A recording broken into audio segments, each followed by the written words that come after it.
Well, thank you so much for chatting with me. I got to speak with Granger a little earlier.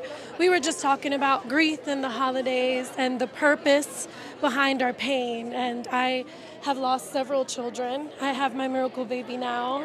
I know you guys have a new miracle baby as well. So I'd love to hear from you, Amber. Just talk about that, the purpose um, behind pain and just the holiday seasons.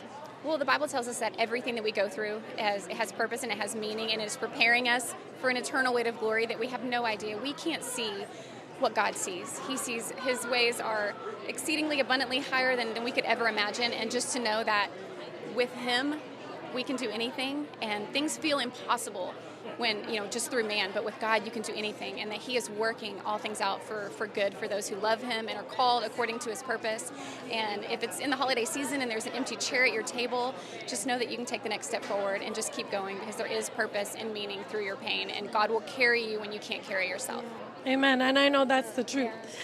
Granger, I heard a story through one of my colleagues about you on your swing porch rocking your, was it Maverick? Was it?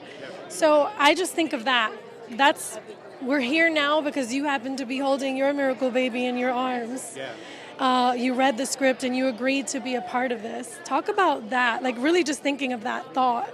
Yeah, being in the movie wasn't on my radar, and the movie script got emailed to me through my manager, through my booking agent. And that's not that big. That's not that strange of a thing. Like, Yeah, it doesn't really surprise me. Not that I get a lot of movies, but we just have a lot of stuff going on, and sometimes we just get spam, right? We just get kind of junk, and somebody pitches things, and I just happened to be sitting on the porch rocking Maverick, and I said, you know what? I forgot that Tyler told me I had that movie script in my inbox. I might as well read it. I'm sitting here, he's asleep. So I started reading it, and I was like, wow, I really like this story. I really like this character. And I finished the whole thing in one sitting. It was read like a good book. And then I called my brother and said, did you read that script? I really like it. And he goes, no, I didn't read it. And I said, read it, and then call me back. So then he read it, and he called me. He was like, yeah, you're right. I think it's a really good story. And I said, let's tell him yes. And he was like, what? Are you crazy? Wow, and you did such a good job. I didn't know it was your first film, but you did such a good job. Talk about, do you feel like this was part of a call that God had for you in this season? Well, it happened. So it happened. That means it's part of a call, because God doesn't make mistakes. He doesn't make accidents. So it happened.